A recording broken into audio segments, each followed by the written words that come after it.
part of the Press Play Podcast Network.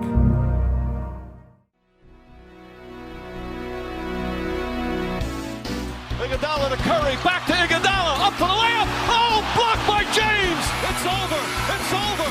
Cleveland is a city of champions once again. The Cavaliers are NBA champions. That sound means it's time for Cavs on the Break NBA podcast, part of the Press Play Podcast Network. I'm your host, Chase Smith, and with me, he's the NBA writer and founder of HoopsWire.com. He's our Cavs Insider National NBA writer, Sam Amico. Sam, it is always a good week when we get to talk, man. How you doing?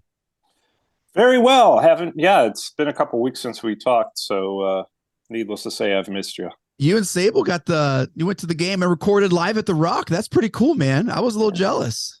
Yeah, we made sure to rub it in that you weren't there. We knew you'd be jealous. Yeah. Well, speaking of Sable, he's sitting this one out tonight. Same with the JIA. Jeremy is in the middle, putting the final touches on this shoe drive. If you guys aren't aware, Jeremy has this incredible charity where he pretty much provides brand new brand basketball shoes for this entire school. And he does it during the holiday season, and he's putting the finishing touches on that. They had enough donations and enough money and enough new shoes for every kid in this elementary school to get a new pair of shoes. And they're like legit, like brand player shoes. And so he's putting the finishing touches on that. Incredible stuff from Jeremy. Shouts to him for getting that together. Shouts to Zach for checking this pod out. Zach, when hey, listen, man, appreciate it. But also with us tonight to help us talk Cavs and all of their second half struggles, a man who knows a thing or two about basketball. He was the voice of the Cavs for 11 years, currently covering hoops for ESPN and co-host the Reghi and Rhoda Show right here on the Press Play Podcast Network. Michael Reghi. Reg, great to have you back with us, man. I appreciate you having me, Chase, and always good to talk hoops with Sam. We did quite a bit of that back in the day during my Cavalier time. So, yeah, great. A lot of fun to be with you, too. Lovely. Reg, I don't know if you know, the last time you were on the Cavs on the Break, it's an episode that kind of lives in infamy. We talked a little bit about Isaac Okoro, and you got a little heated because I'm the president of the Isaac Okoro fan club, and I still get you're the remarks guy about, I don't like. Man, Huh? It's a fan club's down to about Chase and it's me. A couple of I'm the president, I'm the treasurer, and I take notes at every meeting. So you're saying it's dwindling, Sam? Yeah, it's dwindling. Okay, I would think. Okay. Yeah. Okay. But it's great to have you here. Look, let me give us kind of like a state of where we're at, and then we can go from there. Because what I don't want to do is overreact, even though this is a podcast and it's easy to do. Because I think looking at the big picture paints a different picture than maybe what we're going to talk about tonight. The Cavs are 17-11, sitting third in the East. They're half a game up on the Nets, who's at 4, 3 games back of the Bucks at 2, 4 games back of the Celtics at 1. The Cavs have won 8 of their last 10 games. Let me just preface everything we're going to say with that. 8 of the last 10. But I have to say, guys, it seems that the Cavs are a tale of two teams. And you've seen this discourse all over Twitter. You've seen this discourse talked about. The Cavs at home are 12-2. It's the best home record in the East. They're tied with the Grizzlies and the Warriors for the best home record in the NBA. They're 12-2. They take care of home court. Away, though, a little different story. The Cavs are 5-9. It's 5-9. They struggle to hit the deep ball. They turn the ball over. I mean, they do that at home too, but they go through long stretches where they simply don't score. They're careless with the ball. Sam, is this a cause for concern or much ado about nothing? It's a little bit of a concern. I think it's, what have you done for me lately? And I know that they've won 8 of 10. If I'm correct, they've also lost 2 of 3, correct? They lost the Kings, beat the Thunder, and lost Spurs. So, yes. And in those 3 games, even the win over the Thunder, they didn't look particularly very good. And that's a team. Granted, the Thunder are better, much improved, and better than a lot of people expected they would be this early in the season. But and the Kings, right? Oh, sure, yes, the Kings, much improved. Those are teams that you expect to probably beat at home. The Thunder aren't going to the playoffs. You want to beat the non-playoff teams at home, which they did, but it wasn't easy. It was a struggle. And you're right, Chase. It's kind of the tale of two teams, not necessarily game to game, but within the game. We saw last night Monday night against the Spurs, terrible first half, great second half. And Donovan Mitchell even said, we played their record. We didn't play a team. We played their record, and that really cost us in the first half. So I think with a young team, and I don't even want to say a young team, but a team that's, still newer, your main guys, Mobley, Garland, Allen, and even Mitchell are still young guys. You're integrating Mitchell. So, I mean, those things are going to happen throughout the course of the season. You're going to lose games to teams you should beat. It happens every year. So, no, you don't want to overreact. But, yeah, there are some signs here of, okay, there are a few areas here that are lacking. And they could continue to frustrate from time to time unless they address those needs. Reg, what have you noticed with this club? Overall, I'm very enthused just looking at because, we know from our football buddy, Mr. Bill Parcells, the legendary coach, you are what your record says you are. And I'm a big proponent of that in every team sport. And so 17-11, you faction this out, fellas. And I mean, so you're looking at a 51-win basketball team. If you times this by 3, of course, minus a couple of games, but in the 82-game season, overall, I'm enthused. I don't like what's going on. You just laid it out, Chase, so I'm not going to reiterate the whole thing. But overall, you can't be, if you want to be a championship contender, you can't have this type of disparity between, look, everybody's going to play better. The better team, the teams that are playoff teams are going to have winning records and then some at home. But to me, if the Cavaliers, I thought you got to be looking at a 23-18, a 24-17 in your 41 road games. To me, I mean, if you want to legitimize this thing and be a 50-plus win team that really has a legitimate shot to go deep in the playoffs, then they got to get this thing straightened out and picked up on the road. And you cannot be losing to the San Antonio Spurs of the NBA world.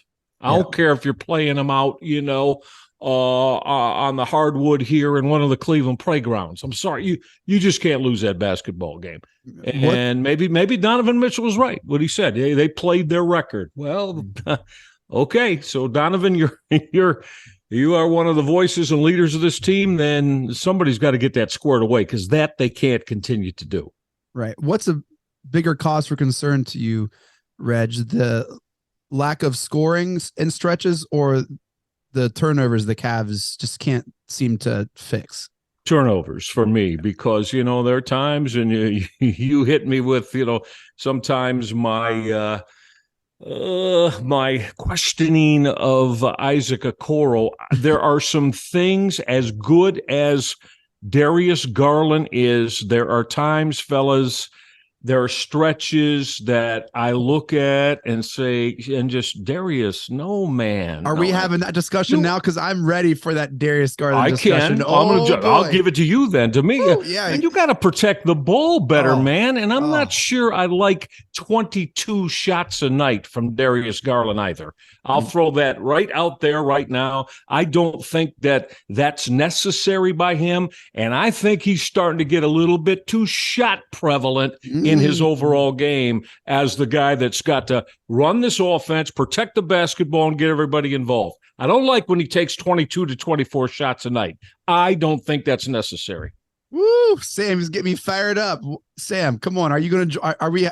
You want to have this discussion with us, Sam? Where are you out in DG?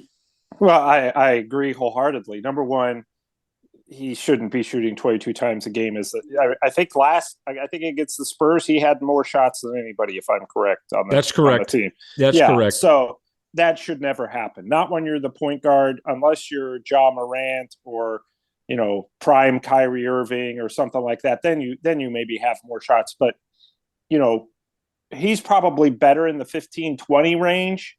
And more than anything, Chase, and we know this, and Michael just touched on it, you've got to take care of the basketball when you're the primary ball handler. Now, granted, you're probably going to have more turnovers than most, my concerns with Darius, and he's a fantastic young player. So, there's still room to grow. And I really think having Ricky Rubio back will help him immensely, just because Rubio tends to lead by example. Garland admitted last year, watching him play, going against him in practice just teaches me so much. And Rubio shows you how to be the consummate point guard. And I think he's missed having him out there a little bit. So those are all the positives. The negatives are, sometimes I feel like he has the Larry Hughes disease. If you guys remember Larry Hughes, man, Larry. Yeah, wonderful guy, really Loved him. nice player. But there were times where I would watch him and think, it's very clear what he's thinking right now. And that is, it's my turn to shoot. So, I don't know that Darius Garland thinks that. I think maybe he thinks I better shoot because we can't generate any offense. But I think, the more he learns, the more you pass, the better shot opportunities not only are your teammates going to get, but you're going to get. I think that once he gets that understanding, he'll be okay. But right now, way too many turnovers, way too many attempts to make the Instagram-worthy highlight play. Just make the simple play sometimes. And I think he's got to understand that, have a little better understanding of that. And, hopefully that comes in time. Yeah. I understand the Larry Hughes moment. I see that more with Donovan Mitchell. That it's my turn. I didn't, whatever. I see that more with Donovan Mitchell than I do with Darius Garland. What I see with Darius Garland is this attempt to be this point guard that they're paying him to be. That, hey, if you're paying me to do this, and we have been known to struggle to score, I've got to try to make something happen. What I'm concerned about with him is when he does penetrate in the lane, he's got to get stronger. And he's going in penetrating, expecting to get bailed out with calls that he hasn't earned or is just too weak to get that call.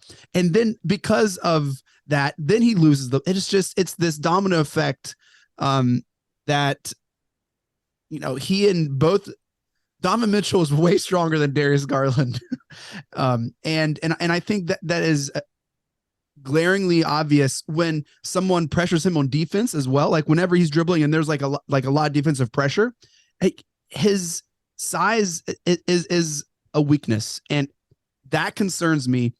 And not to get really technical, how he shoots the ball, he has this weird lean back, or it's not a textbook form. There's a weird element to it that, and I don't know. He's in the NBA. I'm here in front of a microphone, so he's obviously better than me. But he doesn't seem like he jumps straight. There's something about his shot that I don't trust near the end of games. And all of a sudden, it's in the Spurs. He has a wide open corner three, and it wasn't even close. Well, I've noticed that, Chase. When you see him get his feet set behind the 3-point line, he knocks it down every time. And you're right.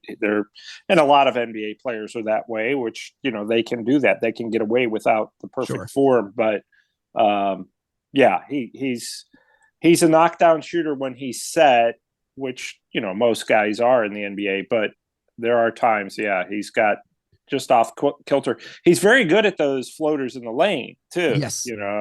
But again, he has to be. He's 6'1" and whatever. Right. Reg, you love. Well, you touched on it. You touched on it, and both of you. And I mean, again, it's about the hope is that he gets stronger, because if he's going to drive, draw, and whether it's then in the paint, get his floater up himself, continue to the rim, or even kick to someone, Sam, I think you alluded to it correctly. He's going to take some shots now, and he's got to be able to ward defenders off a little bit.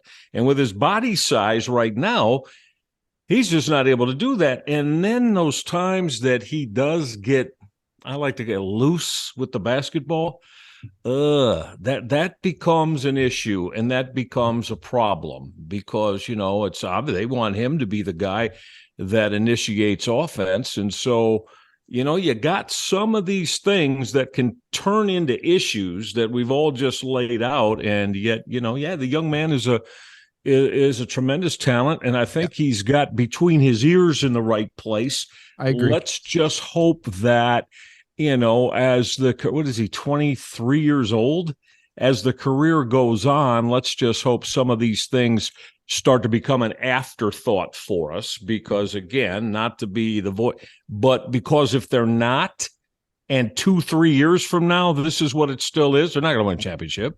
You can't win a championship with that kind of a point guard play. I'm curious, just the style of in the makeup of our team. You have the undersized guard play and the 7-foot big men. Those big men stay around the basket in the paint, which just attract other large bodies in the paint. So whenever Garland does penetrate, they're going to be there. You look at a team like a Boston, or even a Toronto, where they're more spacing, maybe would lend itself better to the penetration that Garland can create. There aren't as many. So I don't know. Then you're getting into coaching, which, Reg, we had an interesting conversation about. I'd like to hear Sam's thoughts on this, because now we're getting into the coaching aspect of it, and what the head coach and his staff are looking at to be. What do they want the identity of their offensive game to be? Sam, I'm not sure. I'm not there every night any longer, but I'm not sure that I can tell you at first blush what that is, quite frankly. Now, maybe you can help enlighten me a little bit on it, but I'm really not sure offensively where they are with who they believe they are and where they're trying to go with it. Yeah, I think that they would like to be, a team that plays, obviously in today's NBA, you're going to take a lot of threes, but I think that they're kind of old school in the sense that let's try to get Allen and Mobley going near the basket, and that will create things for, theoretically our shooters. We always hear the drive and dish, element to the NBA. They're kind of a drive and lob, where it's more like Garland will drive in. If he doesn't have a shot, then he lobs it up to Allen and Mobley, and that works a lot. But, I think they're okay offensively. They obviously, look, every team could use one, but they need somebody who's going to knock down perimeter shots from the wing on a regular basis. And I know they're looking for that. Those players aren't readily available because they're so valuable, but that would create a lot of, open a lot of things up. They were kind of hoping Okoro was going to be that corner 3 guy at the start of the year, kind of a Bruce Bowen type, hitting the threes. He has not developed into that right now. So I think that, ever will he? I'm sorry. Well, Michael, okay. I mean, we know this covering the NBA.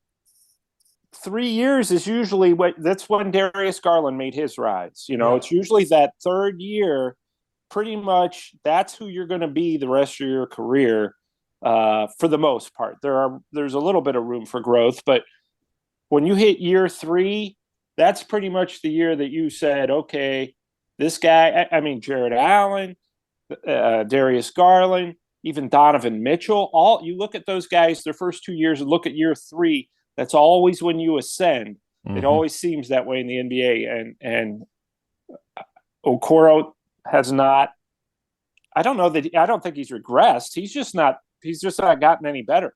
He's not contributing any more than he was last season. He in terms of impact, he's probably right below Chetty.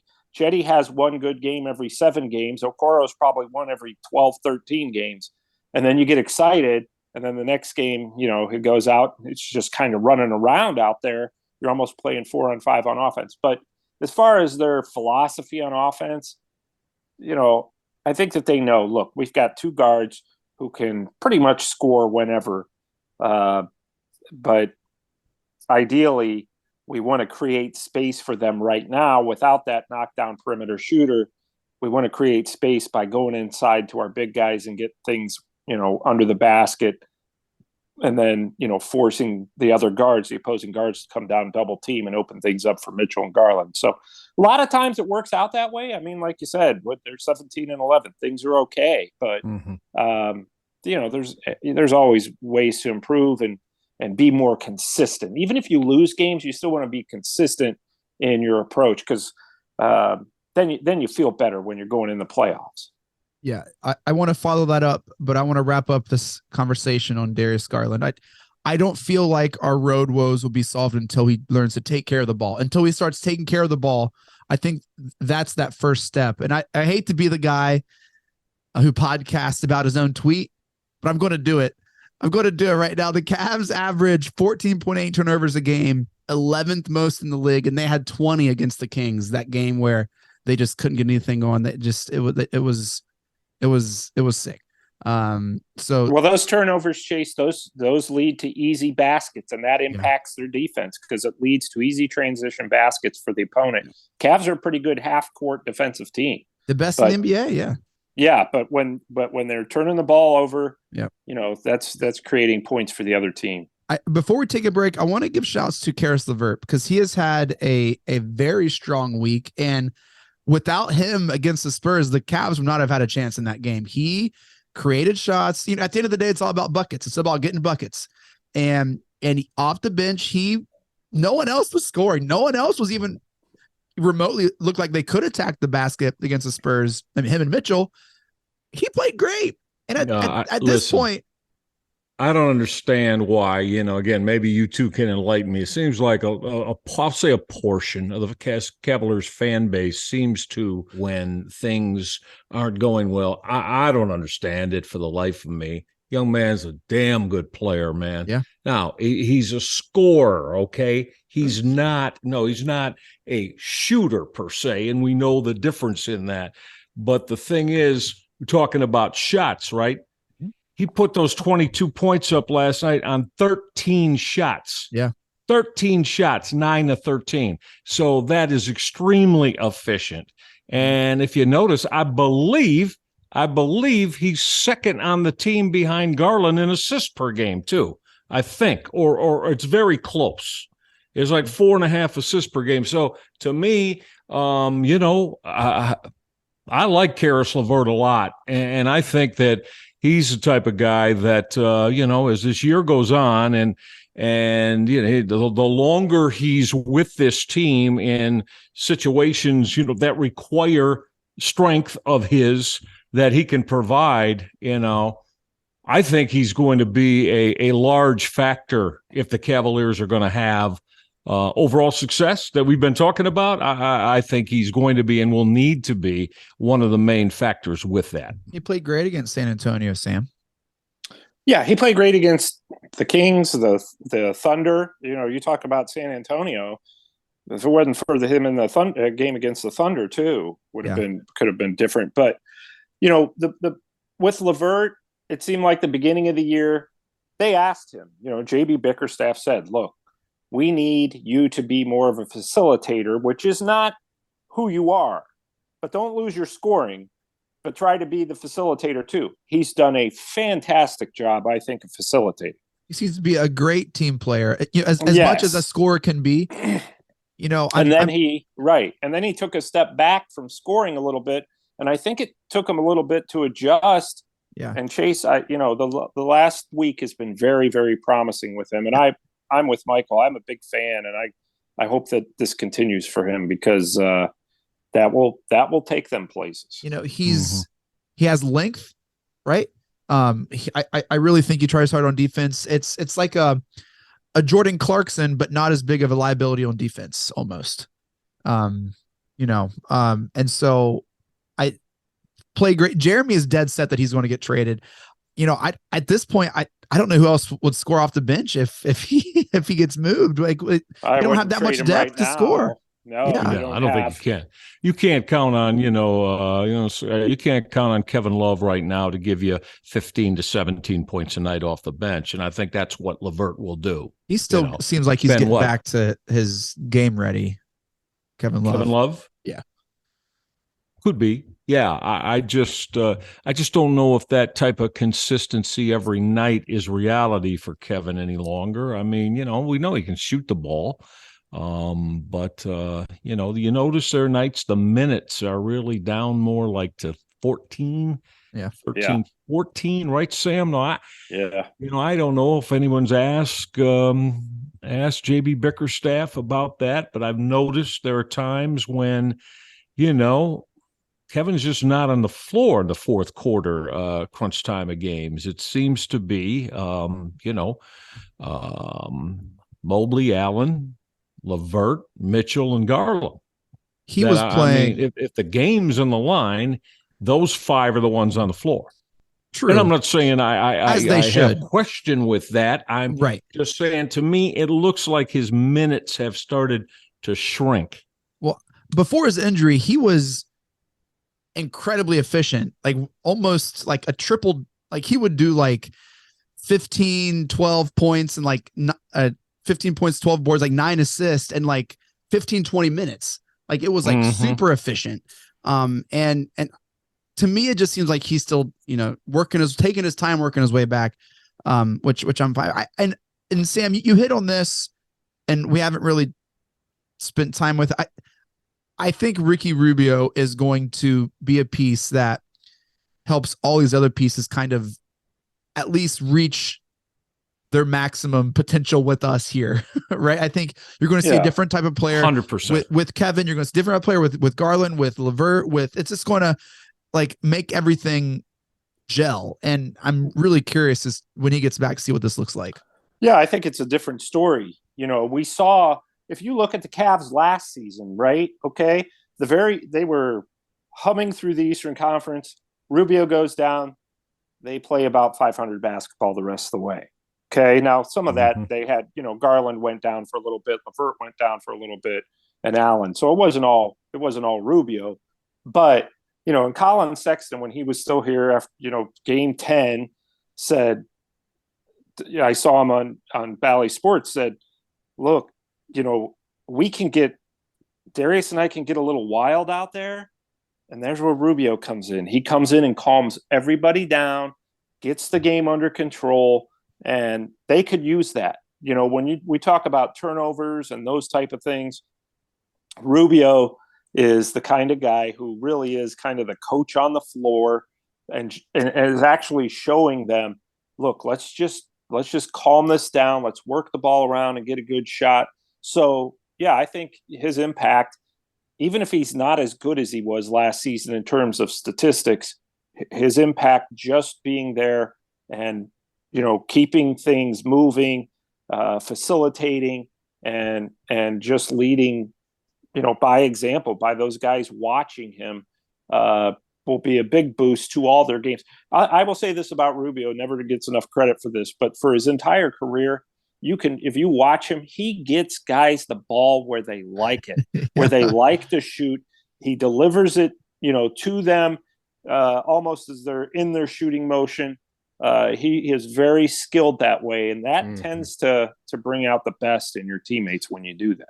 Sam, do they wait to make a move until Rubio? Yes. They'll wait to make a move. If you're talking about a trade or something, yeah, they're gonna wait and see what he can bring them. And he's practicing with the Cleveland Charge and practicing with the Cavs. He's doing 5-on-5. It's really just a matter at this point of getting him in game shape. So they'll have probably, I would say, a good month before the trade deadline to figure out, okay, how's he working out? What are our needs? And take it from there. Because, look, like we said, they're 17-11 now. You figure, with him, they probably will play more consistently. And then you can make your decisions. Okay, what do we need? How we go about it without blowing up the roster? How are we going to go get, a Luke Kennard or, an Alec Burks or somebody else that can kind of come in and hit some shots for us? Because right now they could use one of those guys. You don't need to make that trade until you see the team with Rubio. Well, Chase Smith is available to make those shots in case the Cavs are curious. So. It might come to that. Sign him up, baby. Sign him up. Reg, would you be the first one in the Chase Smith club here? Would you charter that? Asking me to be your agent to try to make that happen? No, I'm asking to be in my fan club if I'm a charter member. Oh, yes. I got Reg. Sorry, Sam. 1,000%. Yeah. Sorry, well, I don't know that I would jump on board right away. But That's okay. I would root for you if you made the team. Okay, well, there you go. Well, hey, we're going to take a quick break here from our good friends at DraftKings. We come back, we'll talk about the Week 9 slate, Cavs have an interesting couple games coming up. Stick around. Ohio, listen, I have some great news for you. DrafKings Sportsbook is coming to the Buckeye State, and Press Play Podcast has sponsored with them to help you get the most bang for your buck. And it won't be long until you can bet on all your favorite sports from the comfort of your own home. To celebrate, all new customers will receive $200 in free bets when you sign up today using our promo code P3Cavs. That's capital P, the number 3, capital C, capital A, capital V, capital S, P3Cavs. Plus, 5 lucky customers will win a $100,000 free bet. You heard that right. $100,000 free bet. DraftKings Sportsbook is giving you, right now, if you sign up for free, $200 in free bets just for signing up with our promo code, no deposit required. And you'll be entered to win a $100,000 free bet when you sign up. I just did it. It is super simple. It's easy. Download the DraftKings Sportsbook app today, wherever you get your apps on your phone. It is the best. You'll receive that $200 in your account the moment sports betting becomes legal in Ohio, looking like January 1st. You don't want to miss out on this incredible offer. Gambling problem? Call 1-800-589-9966, 21 years, ages, and older. You have to be physically present in Ohio. Eligibility restrictions apply. See terms at DraftKings.com/sportsbook. Subject to regulatory license requirements. One entry per customer. $200 will be issued as 8 $25 free bets. No purchase necessary for sweepstakes. Void where prohibited. Ends the first day DraftKings is allowed to operate in Ohio. See terms at dkng.co/OH. What's up, everyone? I'm Holly Wetzel. And I'm Tyrus Powell. And we are your hosts of The Orange is Oranger, a Cleveland Browns podcast on the Press Play Podcast Network. We give you all the dog pound coverage that you'll need to get you through the regular season, hopeful postseason, and I'd say off-season, Tyvis, but is there really ever an off-season for this team? Thankfully for our podcast, Holly, there really never is when it comes to the Cleveland Browns. Don't miss our breakdown of each week's matchup, game recaps, and any and all news out of Berea to feed your Browns appetite. As we know, Holly, dogs gotta eat. Yes, they do. So hit that subscribe button and never miss an episode of The Orange is Oranger, Cleveland Browns podcast on the Press Play Podcast Network. Looking for new insights on the Cleveland sports scene with a unique side of Cleveland sports history? Then you found the perfect podcast. I'm John Sable. And I'm Scott Sable, and we're hosts of the Sable Brothers on the Baseline podcast, a podcast about Cleveland sports, but not your typical podcast about the land's sports teams. Join us as we embark on a journey of sharing a unique and historical side of Cleveland sports history with the help of some former Cleveland sports stars and other historical figures. All right here on the Sable Brothers on the Baseline podcast, part of the Press Play Podcast Network. The R&R podcast going to be rocking and rolling with you because football season is underway. College, Ohio State, the Power Fives, the MAC, the Browns. Michael Reghi, are you ready to rock and roll with some football?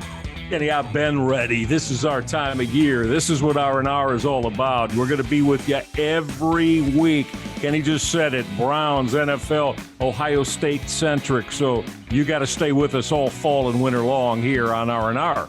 That's right. The Reghi and Rhoda podcast coming to you here on the Press Play Podcast Network. Subscribe now and don't miss a show.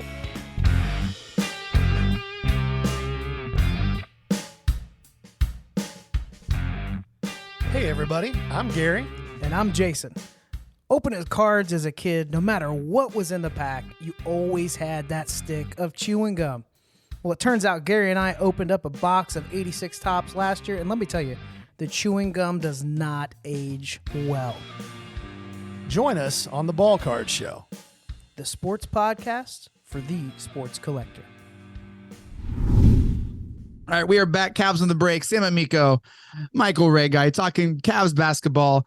And here's where the Cavs coming up. An interesting kind of week 9 slate here. On Wednesday, today, you're listening to this on this tonight. The Cavs are playing Luka Doncic and the Mavericks at American Airlines Arena at 9 p.m. And then on Friday, December 2nd, Friday, December 16th, the Cavs are going to host the Indiana Pacers at the Rock at 7:30. My family and I will be at that game. We are going to the game. It's going to be a ton of fun. We're getting a hotel in Cleveland. We're just staying up there. It's going to be great. The Cavs host the Pacers, and the Cavs also host the Smiths that night. And then Saturday, back to back, they host the Mavericks. Second time in 4 days they play them. This time at the Rock, 8 p.m. Reg, what do you want to see out of the Cavs over these next couple games here? What are you looking for here if you're Cleveland to see? Don't let Luka Doncic get 80 plus points in the 2 games.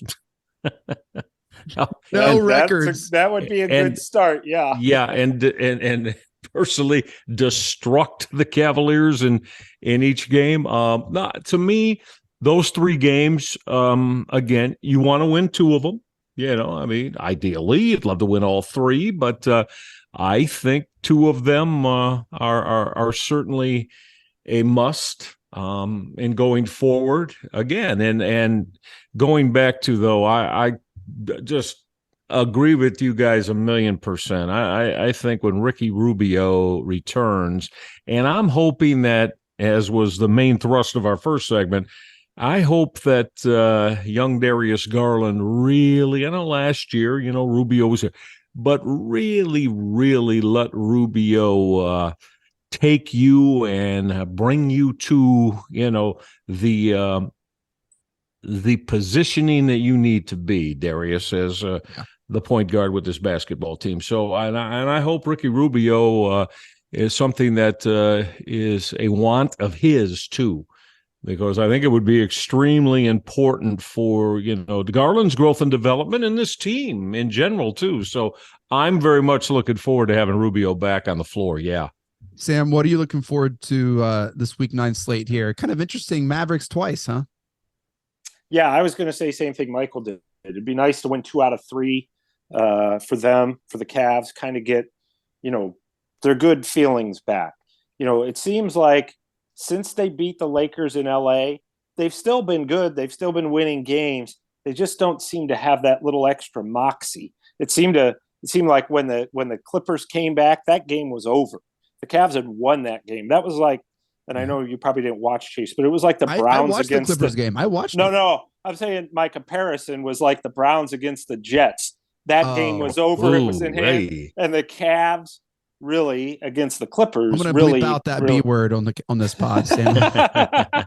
Yeah, way to ruin everybody's day, huh? But I would say since that Clippers game, they've been good. Mm-hmm. They've been promising.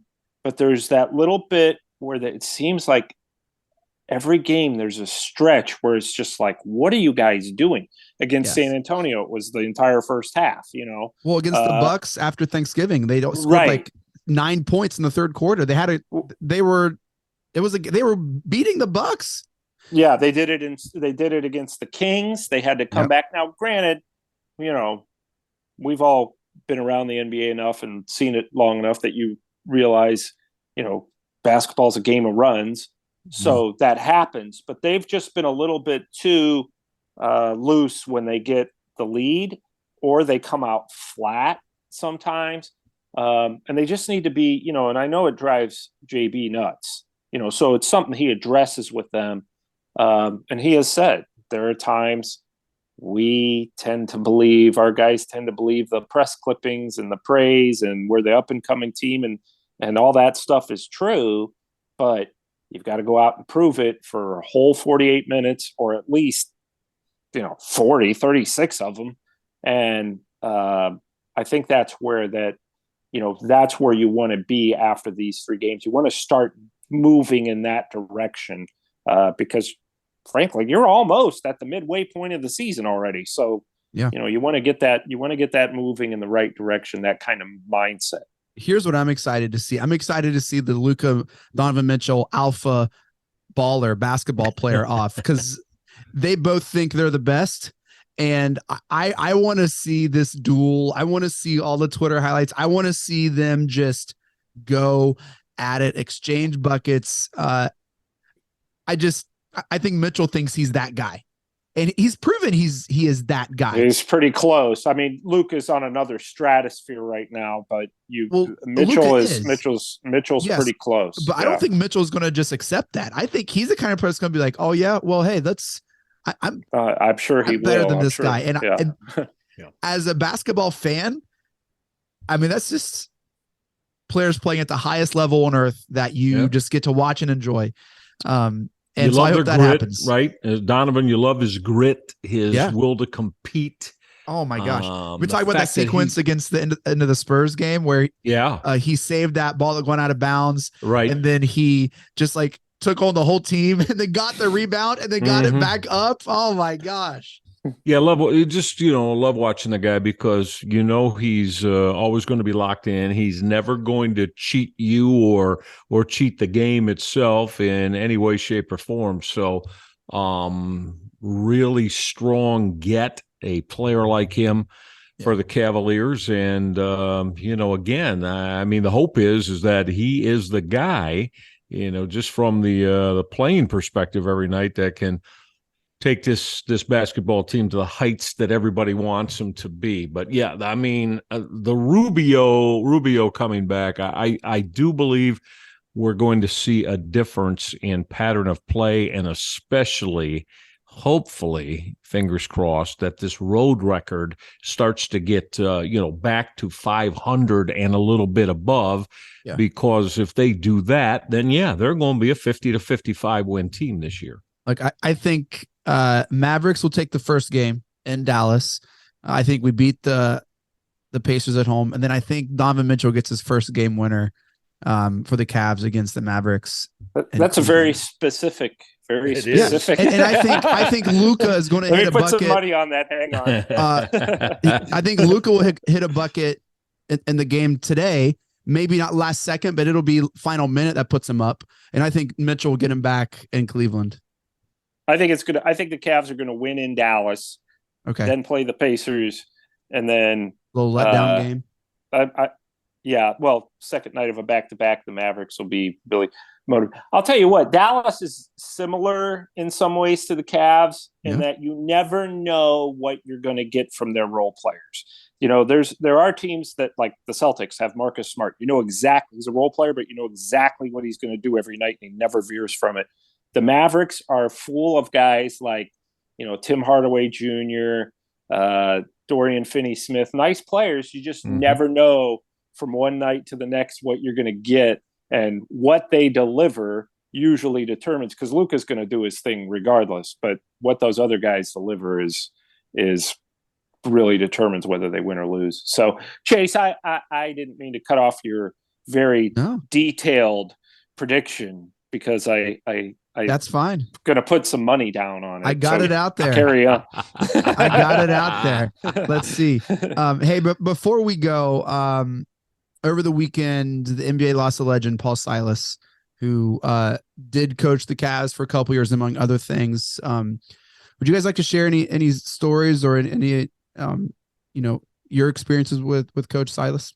Yeah, very. I really, really enjoyed Paul. A real engaging man, and while he was the head coach here, I was calling the games on the television side. So was with him every day, home, road, and tough, hard-minded basketball man. Yeah. And there were days, I say, with a little bit of humor added and a smile that. The likes of Ricky Davis and Ira Newble and those type, they wanted no part of the big man, because the big man would come after them on the practice floor during games and let them know what they happened to be doing at that particular time to him was is abhorrent, unacceptable, and get the hell off my court and bench. And I mean that literally. And so me being an old school curmudgeon myself, even back then, I mean, I love Paul. I love Paul and the way he coached. And of course, Paul, he was the first head coach for LeBron James when he came into the NBA. And, everybody said, oh, that's it. Well, again, I'll just say that, there are some situations that came with that, put Paul in at times maybe an unpopular light, but Paul again wanted. Again, I'll just say it the way. Now, LeBron, this is the way you're gonna learn to play the NBA game. It's got to be this. It's got to be this way. We can't have you going rogue, basically, at times. And of course, and I don't say that negativity on LeBron. He's an 18-year-old kid. Yeah. But Silas did let him know when those times would occur that no, it's not going to be that way. This is the way it's going to be. And I think overall, LeBron really, really enjoyed being coached like that, knowing the competitive edge that LeBron played with. Again, he's only 18 years old. Sure. I'm sure at times he didn't realize, why is this guy getting on me like this? Doesn't he understand I'm the best player on this team? Yeah. Paul Silas understood that, knew that, and yet he wanted him to come into the league and do the things the right way, the way that Paul learned it as a champion with the Boston Celtics. And so, but no, I really enjoyed him, and condolences to his entire family, and he'll be missed. He'll be missed by the entire NBA world. I haven't heard one person say a bad thing about him, just like the utmost respect for him on the court. Sam, did you have any run-ins with Paul? Yeah, I started covering the Cavs. I think it was Mike Brown's first year. So I wasn't covering him like Michael and didn't know him like that, other than I would run into him from time to time. And I really loved that era of the Cavs, even though they were, not necessarily great. It was LeBron's kind of coming in, and they were struggling, and they still had Ricky Davis, and was Darius Miles there too, Michael? Darius Miles. Yeah. The three that I think, really, Ricky Davis, Darius Miles, and Ira Newble. Those are the three that, let's just say, that's a good way to say it, Sam. Tested his patience and ran into the ire of the big man a few times. Those three in particular, yes. Yeah, I did do some work for the NBA Retired Players Association as a magazine. And I did some work for that, and I had to call all these legends, for this piece. So I'm calling all these legends. I get to Paul Silas, and very cordial, very nice, and says, I just remember his one line. He said, "Well, who else have you talked to so far?" And I named off some names: Artis Gilmore, Robert Reed, a couple of these other guys, and then I said Rick Barry, and he goes, "Oh, how was that talking to Rick?" And I said, he was a little, and he just let out this big laugh. And I remember Paul Silas said, "Don't feel bad. He's that way with everybody." And he said, "He wasn't that way with me ever on the court, but off the court, he could be a tough guy." And then Paul says, "And we all know I'm the real tough guy," and kind of laughed, sir. but he really was. So always, any interactions I had with him, just fantastic guy, and obviously a guy who the players respected, given just, if nothing else, his overall size. But as Michael said, he's truly one of those guys that you think about when you think about the NBA. There's probably 200 of them. He was definitely one of them. Yeah, well, with that note, that does it for this episode of Cavs on the Break NBA podcast. Thank you all so much for downloading and listening. Shouts to the Press Play Podcast Network for making this possible. Make sure to follow us on Twitter at Cavs on the Break. We always follow back. Shouts to DrafKings Sportsbook. Download the app today. Signing up with our promo code P3Cavs, you'll receive $200 and free bets in your account when it becomes legal in January. Federal restrictions apply. Make sure you check that out. If you have a gambling problem, call 1-800-589-9966 for 21 years age and older. You have to be physically present in Ohio to play. Eligibility restrictions apply. See terms at DraftKings.com/sportsbook, subject to regulatory licensing requirements. You can follow Sam on Twitter at Amico Hoops. Get all of his works and writings at hoopswire.com and at Wire Hoops. You can follow Reghi on Twitter at Michael Reghi. Make sure to check out the R&R podcast. Follow Reg on Twitter. Guys, who wins the Junkyard Dog Award for this episode? I'll give it to Michael. I You really gotta will. give it to Red. You gotta give it to him. No. I can't commit to do that. Yeah, that's No, how it works. I'm gonna go man. with Sam. No, Michael, if you were on the podcast more often, you would understand that I never win. So You never we've win. got Well, it. then, No. Chase what the hell's wrong with Chase that is then? How come you biased. never win? Chase is Oh, biased. Oh, yeah. I Must never be. decide who wins. I think yeah. Like- yeah. We'll give it to Michael. Yeah, of And then- course, Reg. And then, Well, that I way you'll humbly know. accept it then, Sam. But All you're right. always, on the cutting edge of. You're my go-to guy. Anything Cavaliers and NBA. So, I enjoy everything you do. Well, I appreciate that, and I will gladly accept second yet again. Second in the running. Runner up. That's not right. That's not right, Chase. Reg, any final thoughts, man? What do you got, Reg?